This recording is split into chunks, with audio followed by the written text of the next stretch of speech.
An excerpt from an interview with Dr. Valentine Pillman by a correspondent from Harmont Radio, after the former received the Nobel Prize in Physics. I suppose that your first important discovery, Dr. Pillman, was the celebrated Pillman radiant? I wouldn't say so. The Pillman radiant wasn't my first discovery. It wasn't important and, strictly speaking, it wasn't a discovery.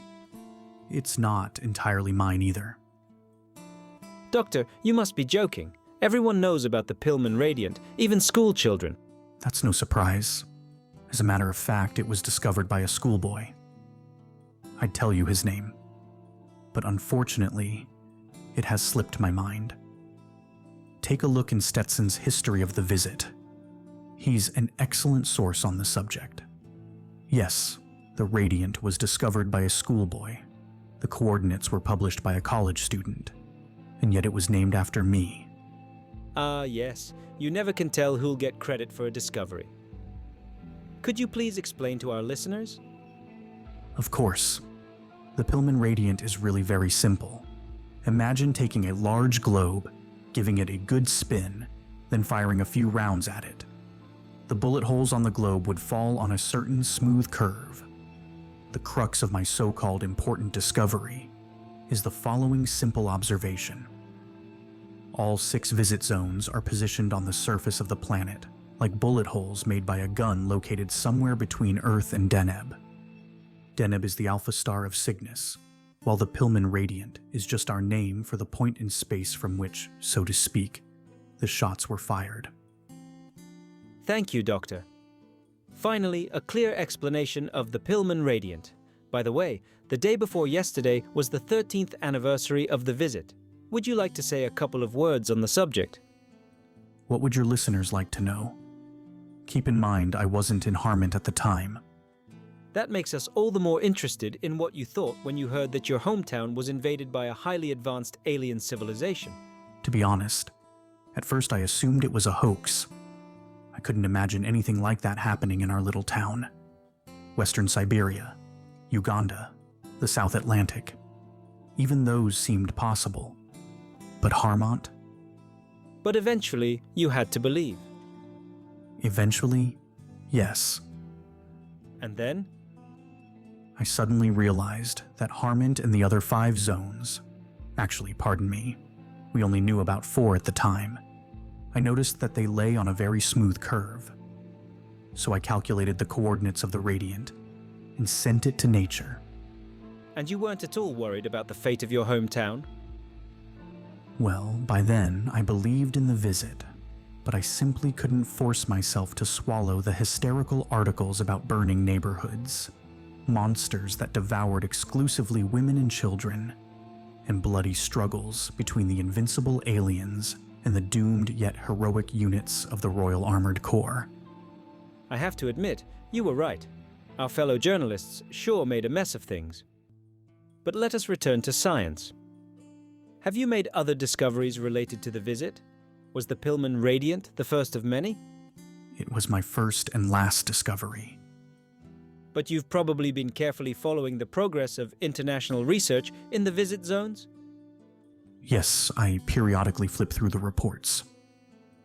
You mean the reports of the International Institute of Extraterrestrial Cultures? Yes. And what, in your opinion, is the most important discovery of the last 13 years? The fact of the visit. Pardon me?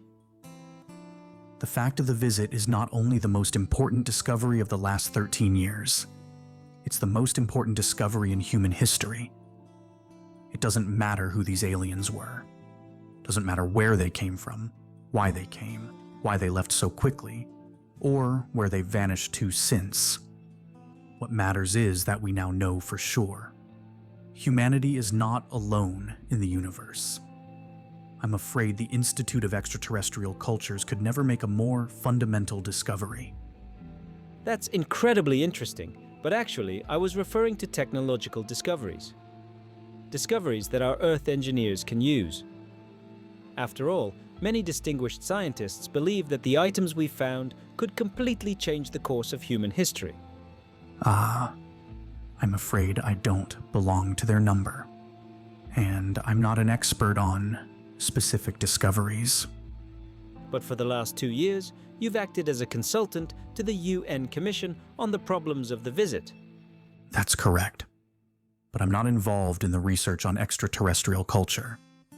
As a consultant, I, along with my colleagues, represent the international scientific community on decisions about the internationalization of the visit zones. Roughly speaking, we make sure that no one outside the International Institute gets access to the alien marvels discovered in the zones. Why? Are there others with their eyes on them? Yes. You probably mean stalkers. I'm not familiar with the term. That's what the residents of Harmont call the desperate young men who, despite the grave risks, sneak into the zone and smuggle out whatever they find. It's quite the new career. Oh, I see. No, that's outside our area of expertise. Of course, that's police work. Out of curiosity, what exactly is within your area of expertise? Well, there's a constant leak of materials from the visit zones into the hands of irresponsible people and organizations. We deal with the consequences of such leaks. Could you be a little more specific? Wouldn't you rather move on to the arts? Aren't your listeners interested in my opinion about the beautiful Goldie Miller?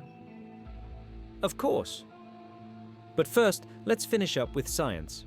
Aren't you, as a scientist, tempted to study these alien treasures yourself? Hard question. I suppose I am. So, there's a chance that one day we'll see you back on the streets of your hometown? Perhaps. Red Schuhart, 23 years old, single, laboratory assistant in the Harmont branch of the International Institute of Extraterrestrial Cultures. The other day, we're standing in the repository. It's evening already. Nothing left to do but dump the lab suits. Then I can head down to the borscht for my daily dose of booze. I'm relaxing, leaning on the wall, my work all done, and a cigarette at the ready, dying for a smoke. I haven't smoked for 2 hours, while he keeps fiddling with his treasures.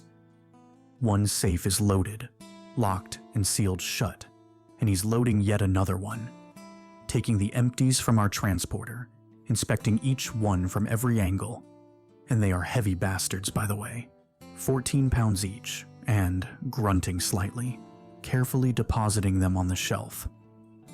He's been struggling with these empties for ages, and all, in my opinion, with no benefit to humanity or himself. In his place, I would have bailed a long time ago, and gotten another job with the same pay. Although, on the other hand, if you think about it, an empty really is a puzzling and even a mysterious thing. I've handled them lots of times myself, but every time I see one, I can't help it. I'm still amazed. It's just these 2 copper discs the size of a saucer, a 1/4 inch thick, about 18 inches apart, and not a thing between the two. I mean, nothing whatsoever. Zip, nada, zilch. You can stick your hand between them, maybe even your head if the thing has unhinged you enough. Nothing but empty space, thin air. And despite this, there must be something there, a force field of some sort, because so far no one's managed to push these discs together, or pull them apart either. No, friends, it's hard to describe this thing if you haven't seen one. It looks much too simple, especially when you finally convince yourself that your eyes aren't playing tricks on you. It's like describing a glass to someone, or, God forbid, a wine glass. You just wiggle your fingers in the air and curse in utter frustration. All right, we'll assume that you got it, and if you didn't, pick up a copy of the Institute's reports. They have articles about these empties in every issue, complete with pictures. Anyway, Kirill's been struggling with these empties for almost a year now. I've worked for him from the very beginning, but I still don't get what he wants with them. And to be honest, I haven't tried too hard to find out. Let him first figure it out for himself, sort it all out. Then maybe I'll have a listen. But so far, one thing is clear to me. He's absolutely determined to dismantle an empty, dissolve it in acid, crush it under a press, melt it in an oven, and then he'll finally get it. He'll be covered in glory, and the entire scientific world will simply shudder in pleasure. But for now, as far as I know, he's nowhere near this goal. He hasn't yet accomplished anything at all, except that he's exhausted himself, turned gray and quiet, and his eyes have become like a sick dog's. They even water. If it were someone else, I'd get him totally wasted, take him to a great girl to loosen him up a bit. Then the next morning, I'd feed him more booze, take him to more girls, and by the end of the week, he'd be A-OK, good as new and ready to go. Except this sort of therapy wouldn't work on Kirill. There's no point in even suggesting it. He's not the type. So, as I said, we're standing in the repository. I'm looking at him, the way he's gotten, how his eyes have sunk in, and I feel sorrier for him than I can say. And then I decide. Except I don't really decide. It's like the words tumble out themselves. Listen, I say. Kirill. He's standing there, holding up the last empty and looking like he wants to crawl right inside it. Kirill, what if you had a full empty, huh? A full empty?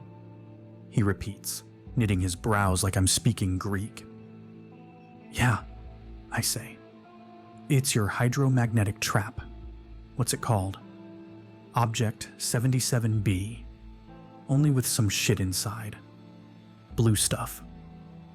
I can tell. I'm starting to get through. He looks up at me, squints, and there in his eyes, behind the dog tears, appears a glimmer of intelligence, as he himself loves to put it. Wait, he says. A full one? The same thing, except full. Yes, exactly. Where? There we go. Now he's cured. Good as new and ready to go. Ha, let's go have a smoke, I say.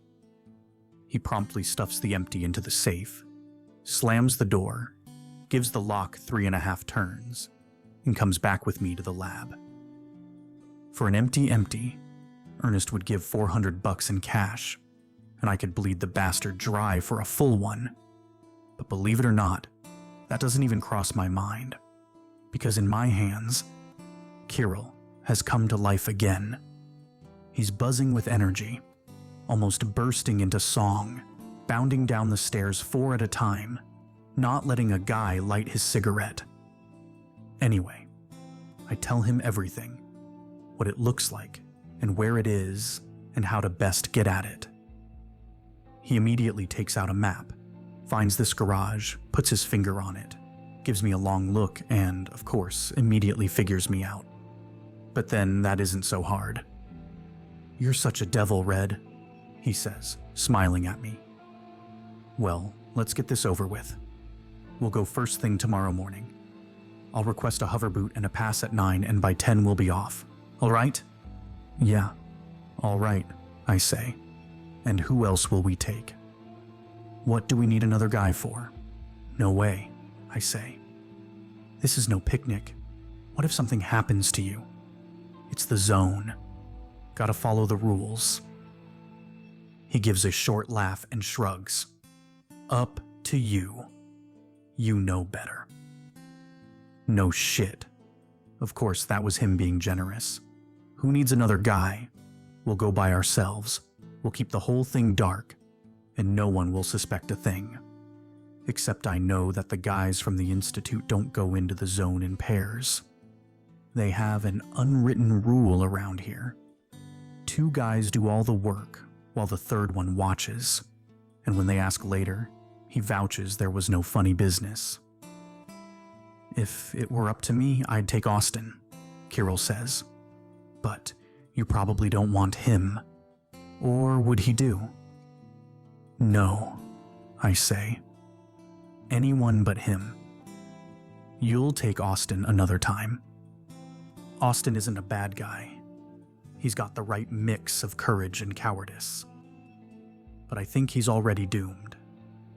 You can't explain this to Kirill, but I know these things. The man has decided he's got the zone completely figured out, and so he'll soon screw up and kick the bucket. And he can go right ahead, but not with me around. All right, says Kirill. How about Tender? Tender is his second lab assistant. He isn't a bad guy, a calm sort. He's a bit old, I say, and he has kids. That's okay. He's been in the zone already. Fine, I say. Let it be Tender. Anyway, he stays there poring over the map while I race straight to the borscht because my stomach is growling and my throat is parched. The next day, I get to work at 9 as usual and show my ID. The guard on duty is the beefy sergeant I pummeled last year when he made a drunken pass at Guta. Hey, he says. They're looking all over the institute for you, Red. I interrupt him politely. I'm not Red to you, I say. Don't you try to pal around with me, you Swedish ape. For God's sake, Red, he says in astonishment. But they all call you that. I'm anxious about going into the zone and cold sober to boot. I grab him by the shoulder belt and tell him exactly what he is, and just how his mother conceived him. He spits on the floor, returns my ID, and continues without any more pleasantries. Red Schuhart, he says. You are ordered to immediately report to the Chief of Security, Captain Herzog. There you go, I say. Much better. Keep plugging away, Sergeant. You'll make Lieutenant yet. Meantime, I'm shitting my pants. What could Captain Herzog want from me during work hours? Well, off I go to report. He has an office on the 3rd floor. A very nice office, complete with bars on the windows like a police station. Willie himself is sitting behind his desk, puffing on his pipe and typing some gibberish on his typewriter. Over in the corner, some sergeant is rummaging through a metal cabinet. Must be a new guy. I've never met him. We have more of these sergeants at the Institute than they have at division headquarters. All of them hale, hearty, and rosy-cheeked. They don't need to go into the zone and don't give a damn about world affairs. Hello, I say. You requested my presence.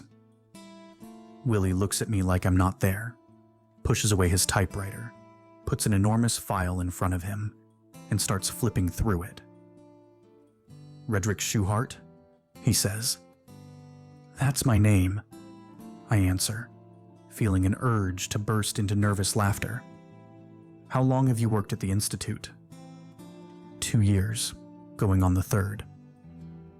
And your family? He asks. I'm all alone, I say. An orphan. Then he turns to the sergeant and orders him sternly. Sergeant Lummer, go to the archives and bring back case 150. The sergeant salutes him and beats it. Willie slams the file shut and asks me gloomily, Starting up your old tricks again, are you? What old tricks? You know damn well what old tricks. We've received information on you again. I think for a moment. And who was the source? He scowls and bangs his pipe on the ashtray in annoyance. That's none of your business, he says. I'm warning you as an old friend. Give up this nonsense. Give it up for good. If they catch you a second time, you won't walk away with 6 months. And they'll kick you out of the Institute once and for all. Understand? I understand, I say. That much I understand. What I don't understand is what son of a bitch squealed on me. But he's staring through me again, puffing on his empty pipe, flipping merrily through his file. That then signals the return of Sergeant Lummer with case 150. "Thank you, Schuhart," says Captain Willie Herzog, nicknamed the Hog. "That's all that I needed to know. You are free to go." I go to the locker room, change into my lab suit, and light up, the entire time trying to figure out, where are they getting the dirt? If it's from the Institute, then it's all lies. No one here knows a damn thing about me and never could. And if it's from the police, again, what could they know except my old sins? Maybe the Vulture got nabbed. That bastard, to save his sorry ass, would rat on his own mother. But even the Vulture doesn't have a thing on me nowadays. I think and can't think of a thing, and decide not to give a damn. The last time I went into the zone at night was 3 months ago. The swag is mostly gone, and the money is mostly spent. They didn't catch me then, and like hell they'll catch me now. I'm slippery. But then, as I'm heading upstairs, it hits me, and I'm so stunned that I go back down to the locker room, sit down, and light up again. It turns out I can't go into the zone today, and tomorrow I can't, and the day after tomorrow. It turns out the cops again have me on their radar. They haven't forgotten about me, and even if they have, someone has very kindly reminded them. And it doesn't even matter now who it was. No stalker, unless he's completely nuts, will go anywhere near the zone when he knows he's being watched. Right now, I ought to be burrowing into some deep, dark corner. Zone? What zone? I haven't set foot there in months. I don't even go there using my pass. What are you harassing an honest lab assistant for? I think all this through, and even feel a bit of relief that I don't need to go into the zone today. Except, how am I going to break it to Kirill? I tell him straight out. "I'm not going into the zone. Your orders?" At first, of course, he just gawks at me. Eventually, something seems to click. He takes me by the elbow, leads me to his office, sits me down at his table, and perches on the windowsill nearby. We light up. Silence. Then he asks me cautiously, "Red, did something happen?" Now, what am I supposed to tell him? "No," I say. "Nothing happened." "Well, I blew $20 last night playing poker. That Noonan sure knows how to play the bastard." "Hold on," he says. "What? You mean you just changed your mind?" I almost groan from the tension. "I can't," I say through my teeth. "I can't. You get it? Herzog just called me to his office." He goes limp. Again, misery is stamped on his face, and again his eyes look like a sick poodle's. He takes a ragged breath, lights a new cigarette with the remains of the old one, and says quietly, "Believe me, Red, I didn't breathe a word to anyone." "Stop it," I say. "Who's talking about you?" "I haven't even told Tender yet. I got a pass for him, but I haven't even asked him whether he'd come or not." I keep smoking in silence. The man just doesn't understand. "What did Herzog say to you anyway?" "Oh, not much," I say. "Someone squealed on me, that's all." He gives me a funny look, hops off the windowsill, and starts walking back and forth. He's pacing around his office while I sit there, blowing smoke rings and keeping my trap shut. I feel sorry for him, of course. And really, this is rotten luck. A great cure I found for the guy's depression. And who's to blame here? I am, that's who. I tempted a child with candy, except the candy's in a jar, out of reach on the top shelf. He stops pacing, comes up to me, and looking somewhere off to the side, asks awkwardly, "Listen, Red, how much would it cost? You know, a full empty." I don't get it at first, thinking he wants to buy one somewhere else. Except, good luck finding another one. It might be the only one in the world. And besides, he wouldn't have enough money. Where would a Russian scientist get that much cash? Then I feel like I've been slapped. Does the bastard think I'm pulling this stunt for the dough? For God's sake, I think. This asshole, what does he take me for? I even open my mouth, ready to shower him with curses. And I stop. Because actually, what else could he take me for? A stalker's a stalker. The money is all that matters to him. He gambles his life for the money. So it follows that yesterday I threw out the line, and today I'm working the bait, jacking up the price. These thoughts shock me speechless.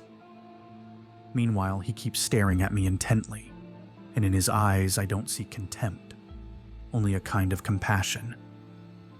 And so I explain it to him calmly. No one has ever gone to the garage with a pass, I say. They haven't even laid the route to it yet. You know that.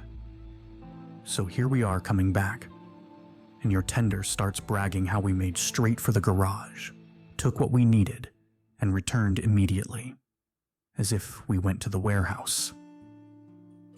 And it will be perfectly obvious, I say, that we knew what we were coming for.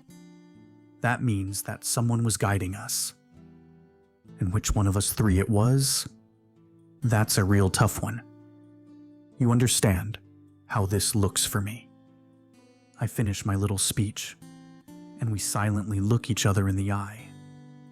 Then he suddenly claps his hands, rubs them together, and announces, "Well, of course, no means no. I understand you, Red, so I can't judge you. I'll go myself. I'll manage, with luck.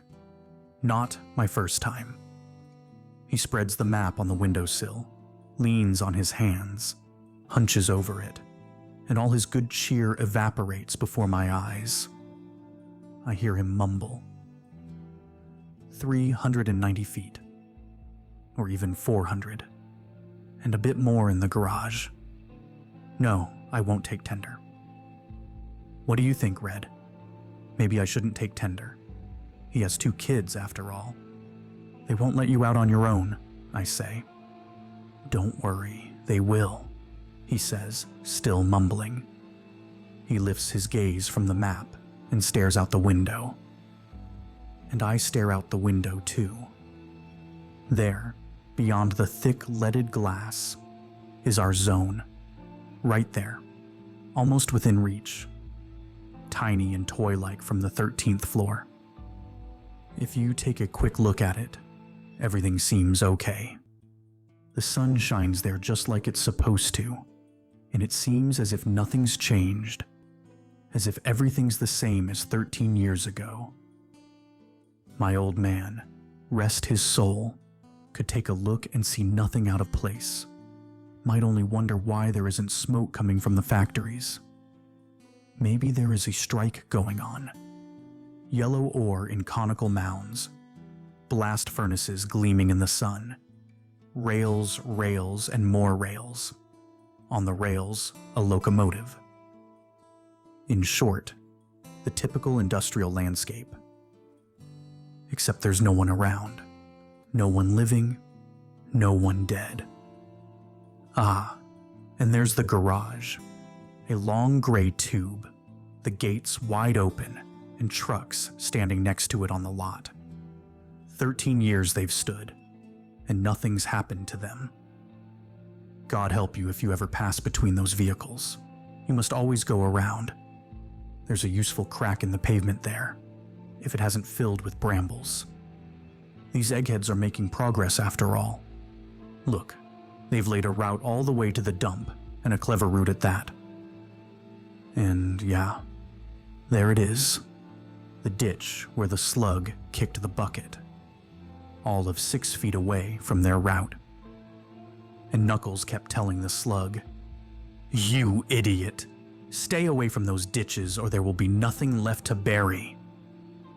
A real prophecy. That turned out to be. And nothing left to bury either. That's the zone for you. Come back with swag, a miracle. Come back alive, success. Come back with a patrol bullet in your ass, good luck. And everything else, that's fate.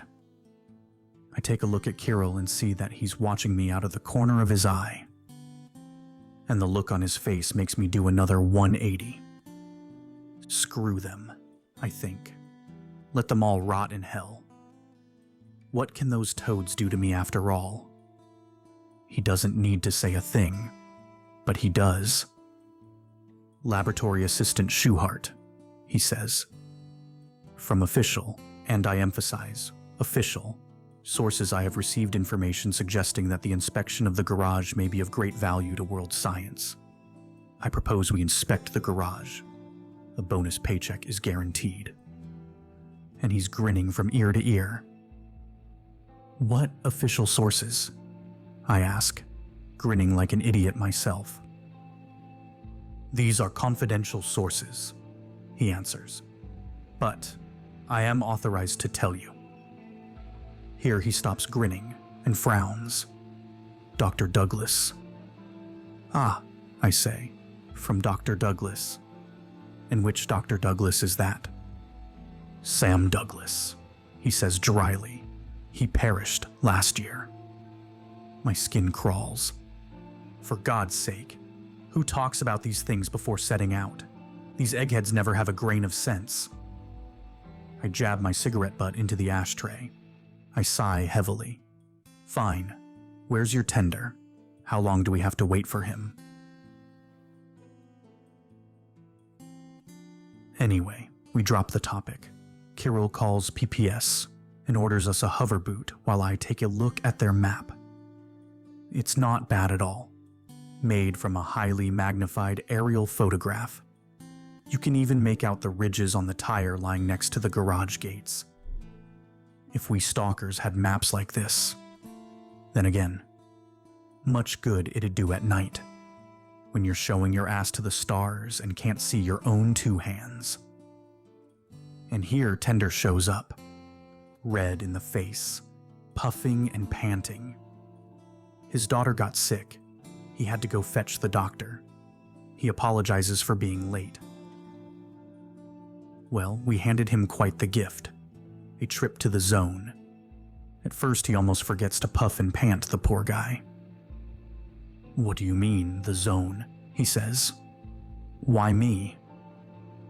However, when he hears about the double bonus, and that Red Schuhart is coming too, he calms down and starts breathing again. Anyway, we go down to the boudoir. Kirill rushes off to get the passes. We show the passes to yet another sergeant, and this sergeant gives each of us a spec suit. Now these really are handy. Dye a spec suit any color other than the original red, and any stalker would put down 500 for it without batting an eyelash. I've long since vowed to figure out a way to swipe one from the Institute. At first glance, it's nothing special. Looks like a diving suit, with a helmet to match and a large visor at the front. Maybe it's not quite like a diving suit actually, more like a space suit. It's light, comfortable, not too tight, and you don't sweat in it from the heat. You can go right through a fire in this thing, and no gas will penetrate it. It's even bulletproof, they say. Of course, fire, toxic gas, and bullets. These are only Earth perils. The zone doesn't have those. In the zone, you have other worries. Anyhow, truth be told, even in their spec suits, people drop like flies. On the other hand, without them, it'd probably be even worse. These suits are completely safe from the burning fuzz, for example, and from Satan's blossom and its spit. We pull on our spec suits. I pour some nuts and bolts from a bag into my hip pocket, and we plod across the Institute yard toward the zone entrance. That's how they always do it around here, so that everyone can see. There they go, the heroes of science, to lay themselves down on the altar to mankind, knowledge and the Holy Spirit. Amen. And sure enough, sympathetic mugs poke out of every window all the way up to the 15th floor. Hankies waving goodbye, and an orchestra are the only things missing. Keep your head high, I tell Tender. Suck in your gut, soldier. A grateful humanity won't forget you.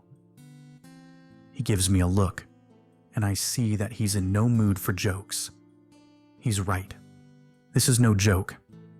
But when you're leaving for the zone, it's one of two things. You start bawling, or you crack jokes. And I'm sure as hell not crying. I take a look at Kirill. He's holding up okay, only mouthing something silently, as if praying. Praying? I ask. Pray, pray. The farther into the zone, the closer to heaven. What? He asks. Pray, I yell. Stalkers cut in line at the gates of heaven.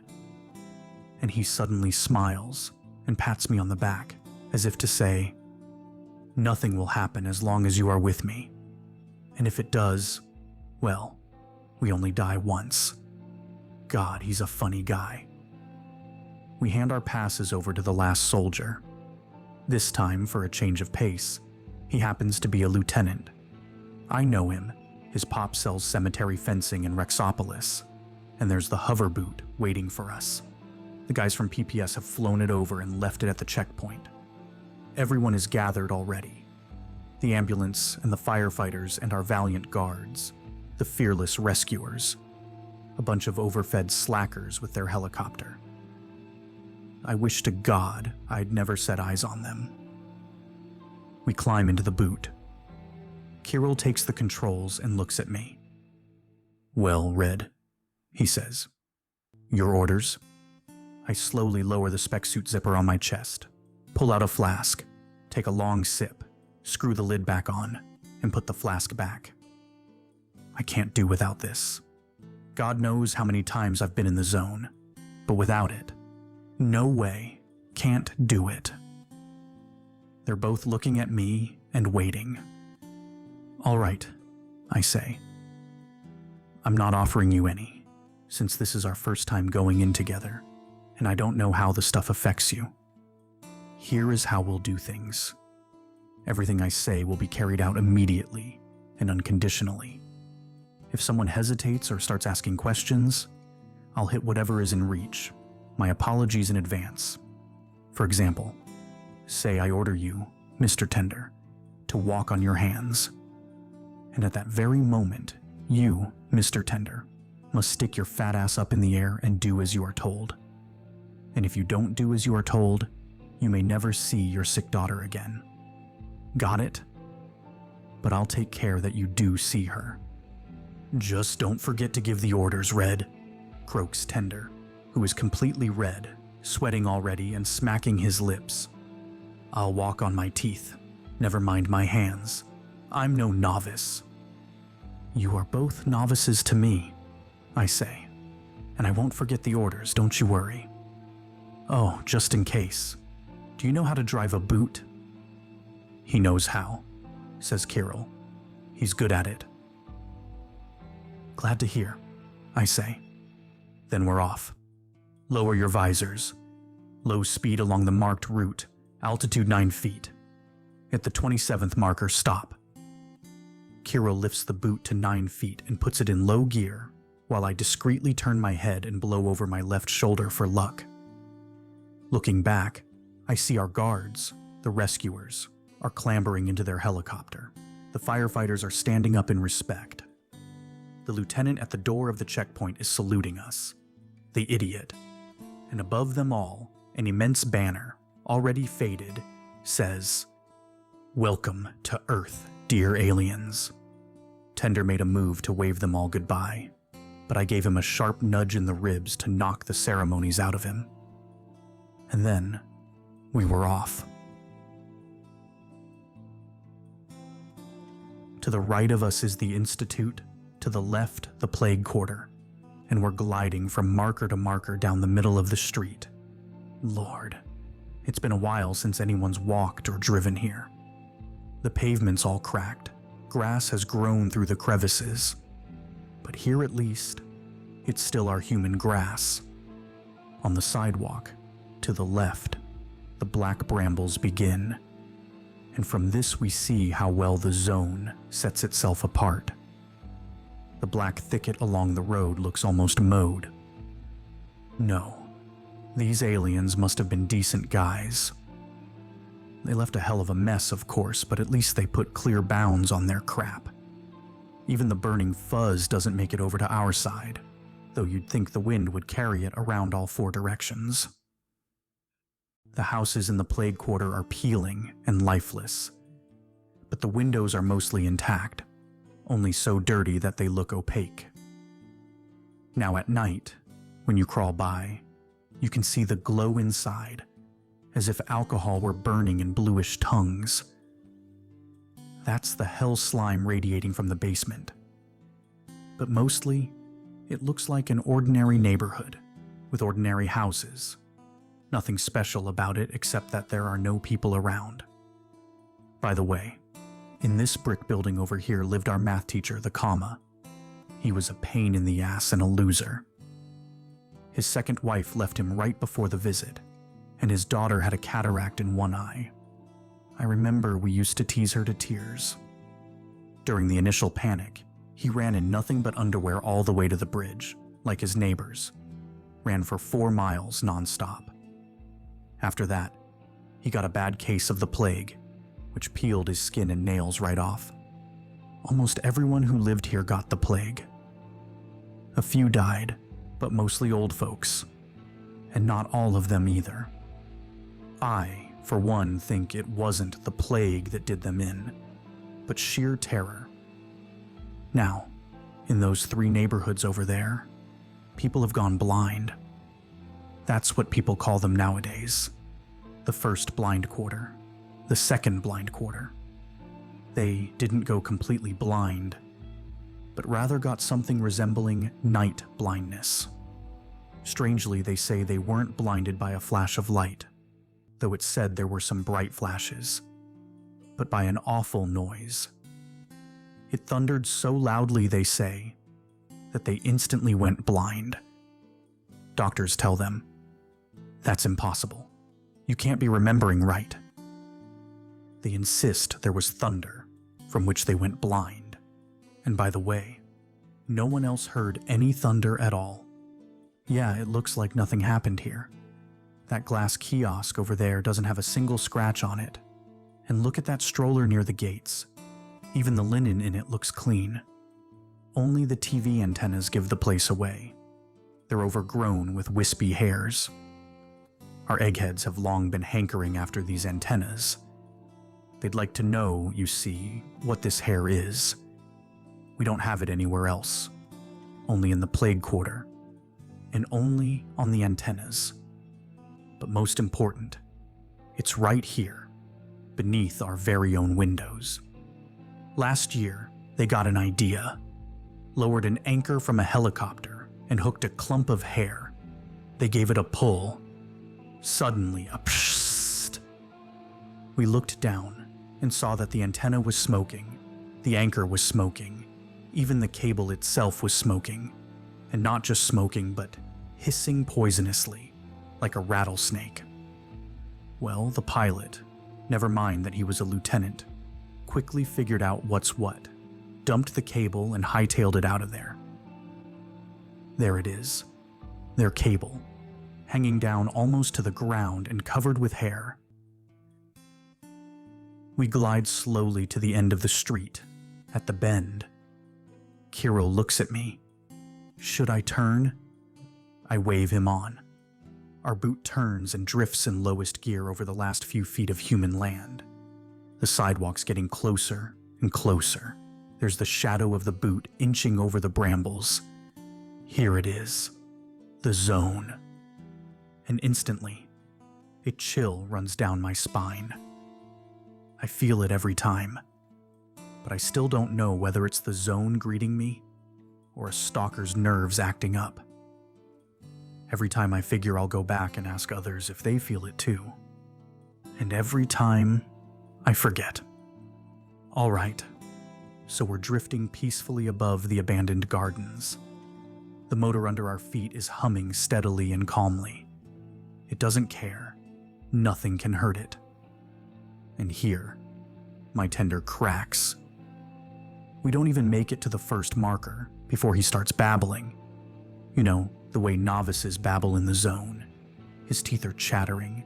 His heart is galloping. He's out of it. And though embarrassed, he can't get a grip. I think this is like diarrhea for them. They can't help it. The words just keep pouring out. And the things they'll talk about, they'll rave about the scenery, or they'll philosophize about the aliens, or they might even go on about something irrelevant.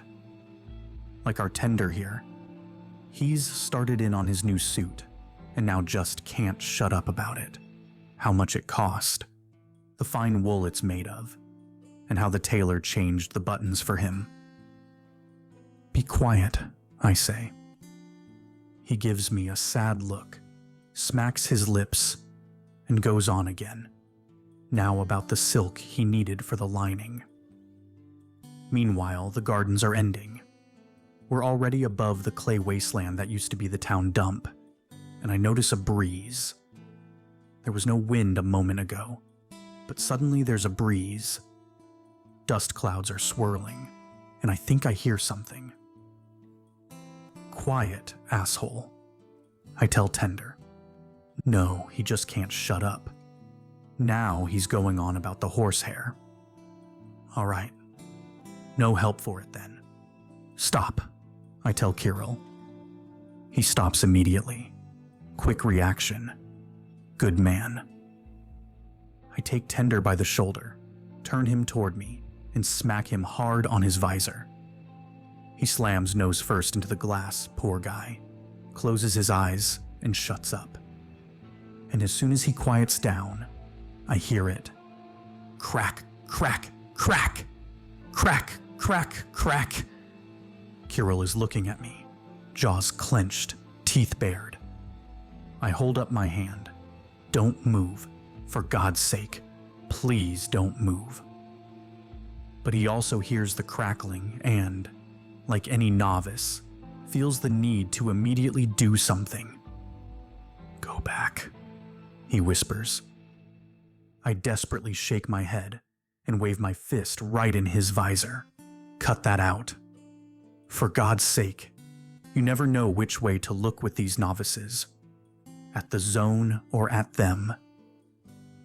And here, my mind goes blank. Over the pile of ancient trash, over the colorful rags and broken glass, drifts a tremor, a vibration, just like the hot air above a tin roof at noon. It floats over the mound and continues, cuts across our path right beside a marker, lingers over the road, waits for half a second, or am I just imagining that? And slithers into the field, over the bushes, over the rotten fences, toward the old car graveyard. Damn these eggheads. A great job they did. Ran their road down here amid the junk. And I'm a smart one myself. What on earth was I thinking while mooning over their stupid map? Go on at low speed, I tell Kirill. What was that? He whispered. Only God knows. I exhaled. It came and went, thank God. And shut up, please. Right now, you aren't a person. Got it? Right now, you are a machine. My steering wheel. A lever. At this point, I realize that I might be getting a case of verbal diarrhea myself. That's it, I say. Not another word. I roll my neck and think, damn, I need a drink. What I'd give to take out my flask, unscrew the lid, slowly, deliberately put it to my mouth, and tilt my head back, so it could pour right in. Then swirl the liquor around and take another swig. I tell you, these spec suits are a piece of shit. I've lived for years without a spec suit, Lord knows, and plan to live for many more. But not having a drink at a time like this? Ah well. Enough of that. The wind seems to have died down, and there are no suspicious noises. All we hear is the engine humming steadily and sleepily. Meanwhile, the sun is shining. The heat is pressing down. There's a haze above the garage. Everything seems fine. The markers are floating by us, one by one. Tender's silent. Kirill's silent. They are learning, the novices. Don't worry, guys. I think. Even in the zone, you can breathe if you know how. Ah. And here's the 27th marker. A metal pole with a red 27 on it. Kirill looks at me. I nod at him, and our boot stops. The fun and games are over. Now, the most important thing is to stay completely calm. We're in no hurry. There's no wind, and the visibility is good. Over there's the ditch where the slug kicked the bucket. You can make out something colorful in there. Maybe some clothes of his. He was a lousy guy. Rest his soul. Greedy, stupid, and dirty. That's the only kind that gets mixed up with the vulture. Those are the ones the vulture Burbridge spots a mile away and gets his claws into. Although, to be fair, the zone doesn't give a damn who the good guys and the bad guys are. And it turns out, we gotta thank you, Slug. You were an idiot, and no one even remembers your real name. But you did show us smarter folks where not to go. Okay. The best thing, of course, would be to get to the pavement. The pavement's flat. You can see everything. And I know that crevice in it. Except I don't like those mounds. If we head straight to the pavement, we have to pass right between them. There they stand, smirking and waiting for us. But I am not going to do that. I'm not going between the two of you. That's the Stalker's second commandment. It has to be clear for 100 paces, either to your left or to your right. Now, what we could do is go over the left mound, although I have no idea what's behind it. According to the map, there's nothing there, but who trusts maps? Listen, Red, whispers Kirill. Let's jump, eh? 50 feet up and then right back down, and there we'll be at the garage, eh? Quiet, you, I say. Just leave me alone right now. Up, I thought. And what if something gets us at that height? They won't even be able to find the pieces. Or maybe there's a bug trap around here. Never mind the pieces. There'll be nothing left at all. These risk takers really get me. He doesn't like waiting, you see, so let's jump. Yeah, nothing could go wrong. I shut my eyes. In any case, it's clear how to get to the mound, and we'll figure the rest out from there. I slip my hand into my pocket and pull out a handful of nuts and bolts. I put them on the palm of my hand, show them to Kirill, and say, "Remember the story of Hansel and Gretel, read it in school? Well, here we'll have that in reverse. Look." And I throw the first nut. It flies a short way, like I intended, and lands about 25 feet away. The nut goes fine. "Did you see that?" I ask. "Yeah, so?" he says. "I'm asking you. Did you see that?" "Yeah, I did." "Now, take our boot over to that nut at low speed and stop 6 feet in front of it. Got it?" "Got it. You looking for graviconcentrates?" "Never you mind what I'm looking for. Give me a second. I want to throw another one. Watch where it falls, then don't take your eyes off it." I throw another nut. Naturally, this one also goes fine and lands just ahead of the first one. "Go ahead," I say. He starts the boot. His face has become completely calm. You can see he's figured everything out. They're all like that, the eggheads. The most important thing for them is to come up with a name. Until he comes up with one, you feel really sorry for him. He looks so lost. But when he finds a label like graviconcentrate, he thinks he's figured it all out and perks right up. We pass the first nut, then the second and third. Tender keeps sighing, shifting from one foot to the other, and yawning nervously with a slight whimper. He's suffering, the poor guy. It's all right. This will probably do him good. He'll take 10 pounds off today. This is better than any diet. I throw the fourth nut. It doesn't go quite right. I can't explain it, but I feel it in my gut. Something's off. I immediately grab Kirill's hand. Stop, I say. Don't move an inch. I take the fifth nut and throw it farther and higher. There it is, the bug trap. The nut goes up all right and starts going down fine, but halfway down, it looks like someone tugged it off to the side, pulling it so hard that it goes right into the clay and disappears. Ever see that? I whisper. Only in the movies, he says, straining forward so far he almost falls off the boot. Throw one more, eh? Jesus, one more. As if one would be enough. Good Lord, these scientists. I throw out 8 more nuts until I figure out the shape of the trap. To be honest, I could have managed with 7. But I throw one especially for him, right into the center, so he can properly admire his graviconcentrate. It smashes into the clay as if it were a 10-pound weight instead of a nut, then goes right out of sight, leaving only a hole in the ground. He even grunts with pleasure. All right, I say. We've had our fun, but that's enough. Look over here. I'm throwing one out to show the way. Don't take your eyes off it. We go around the bug trap and climb to the top of the mound. It's a puny little mound. I've never even noticed it until today. Right.